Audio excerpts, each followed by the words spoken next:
Hello everyone, so today's topic is heating effect of current. ठीक है, अभी in the previous classes we were discussing about electric current.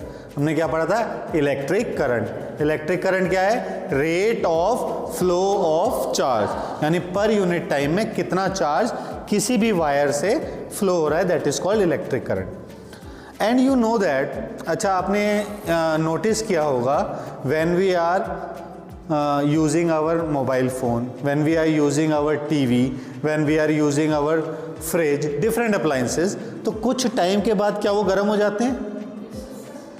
कुछ time use करने के बाद क्या वो गर्म लगने लगते हैं आपको? Why they become hot? What is the reason behind it? The reason behind it कि जब किसी अप्लायंस में या किसी वायर में या किसी सिस्टम में करंट पास होता है तो वहाँ पर हीट जनरेट होती है। क्या जनरेट होती है? So let us switch on this. अब इसमें से करंट पास हो रहा है और ये बल्ब जल रहे हैं। So after some time you will feel the bulb become hot. What is the reason? Bulb become so hot. But अगर इसी की जगह में शायद टीवी जलाता तो क्या विद इन 1-2 सेकेंड ही वो बहुत ज़्यादा गर्म हो जाता है? क्या मैं फैन चलाता हूँ, क्या विद इन 1-2 सेकेंड वो बहुत गर्म हो जाता है?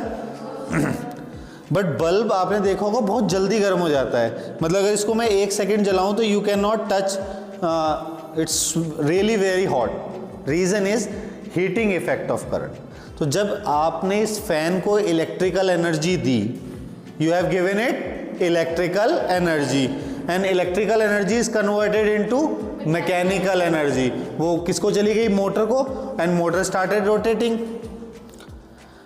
But in the case of this your iron press, in case of your geyser, in case of your heater, in case of this bulb, there is nothing as such. तो current is coming here, तो electrical energy convert ही नहीं हो रही किसी और कोई useful work ही नहीं है। So most of the energy, यानी all of the electrical energy is converted into heat. किस में कन्वर्ट हो गई? हीट में। सो ये जो हमें पता चला, तो इसके ऊपर जूल ने एक लॉ दिया, जूल लॉ ऑफ हीटिंग। किस किस चीज पर ये डिपेंड करेगी? अच्छा एक बात बताओ, ये दोनों बल्ब में से कौन सा ज्यादा गर्म होगा, कैसे पता चलेगा? जो इसमें करंट पास हो रहा है, अगर इसको मैं 2 एम्पियर दूं और इसको 4 एम्पियर दूं, कौन सा ज्यादा गर्म होगा? 4 एम्पियर वाला। सो यानी कि करंट के डायरेक्टली प्रोपोर्शनल होता है। एक चीज रेजिस्टेंस होती है, वो अभी आप पढ़ोगे आगे, रेजिस्टेंस के भी डायरेक्टली प्रोपोर्शनल होता है। अच्छा, इस बल्ब को मैंने 1 मिनट के लिए करंट दिया है, इस बल्ब को 1 घंटे के लिए करंट दिया है, कौन ज़्यादा गर्म होगा? ऑब्वियसली जिसको ज़्यादा टाइम के लिए आपने करंट दिया है, तो it is also directly proportional to time. यानी आप बेसिक 2 बातें याद रखेंगे। If you will give current, more current, heating will be more. अच्छा, if you give current for more time, heating will be more. आपने वो रॉड देखी है पानी गर्म करने वाली? अच्छा, उसमें भी करंट पास हो रहा है, तो इलेक्ट्रिकल एनर्जी किस में कन्वर्ट हो रही है? हीट एनर्जी में।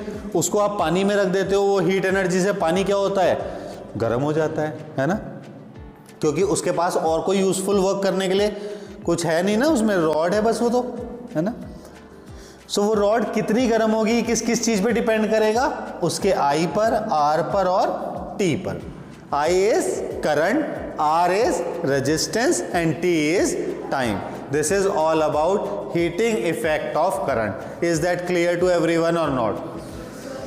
क्या हम इसके कुछ एग्जाम्पल देख सकते हैं रियल लाइफ में? 2-3 तो मैंने ही बता दिया। 1 is geyser, second is your iron rod for water, उसको वाटर को गर्म करने के लिए। 3rd इज आयरन, आयरन में भी आपने इलेक्ट्रिक करंट दिया और वो क्या हो रहा है? गर्म हो रहा है, just because of heating effect of current. और देखो और सोचो, हीटर्स आते हैं, इलेक्ट्रिक हीटर्स, है ना। इलेक्ट्रिक हीटर्स जो आप कमरे में लगाते हो, उसमें भी क्या है? उसमें एक फिलामेंट लगा हुआ है, फिलामेंट को गर्म करते हैं। अब ये जो फिलामेंट लगा हुआ है, इसके बारे में हम अगले वीडियोस में डिस्कस करेंगे कि बल्ब बनाने के लिए हमने जो फिलामेंट लिया वो कैसा फिलामेंट होना चाहिए, उसकी क्या क्या प्रॉपर्टीज़ होनी चाहिए। So this is all about heating effect of current. Thank you so much.